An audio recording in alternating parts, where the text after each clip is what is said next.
नमस्कार। इन खबर में आपका स्वागत है। कोरोना कब खत्म होगा और कितनों की जान लेगा ये तो पता नहीं, लेकिन उससे पहले एक एक करके सड़क दुर्घटनाओं में जो मजदूर मर रहे हैं उसका हिसाब कौन देगा? सरकार कौन जिम्मेदारी लेगा? 8 मई से मजदूरों के मरने का जो सिलसिला औरंगाबाद से शुरू हुआ है वो थमने का नाम नहीं ले रहा है। हर सुबह काली हो जा रही है। जैसे ही समाचार देखिए खबर आती है कि आज यहाँ दुर्घटना हुई, इतने मजदूर मारे गए। मारे इसलिए जा रहे हैं क्योंकि उनके पास जाने का कोई साधन नहीं है। औरंगाबाद, उसके बाद मध्य प्रदेश के गुना, उस नरसिंहपुर, फिर उत्तर प्रदेश के मुजफ्फरनगर और अब एक बार फिर औरैया व उसी गुना से मजदूरों की मरने की खबर आ रही है, जिसमें लगभग 30 मजदूर मारे गए हैं। 24 तो औरैया में ही मारे गए हैं और अभी तक एक हफ्ते में 100 मजदूर काल के गाल में समा चुके हैं। वो तो भला हो जो ईश्वर की व्यवस्था का कहते हैं ना कि जाको राखे साइयाँ मार सके न कोई।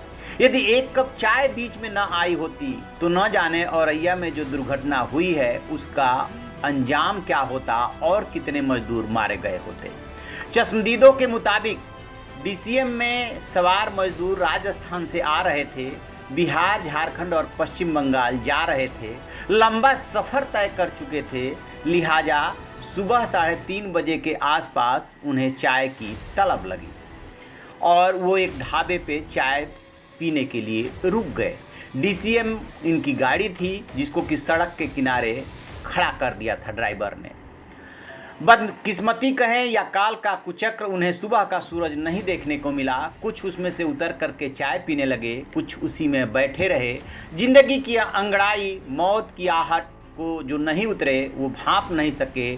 काली रात ने चंद लम्हों में सब कुछ तबाह कर दिया।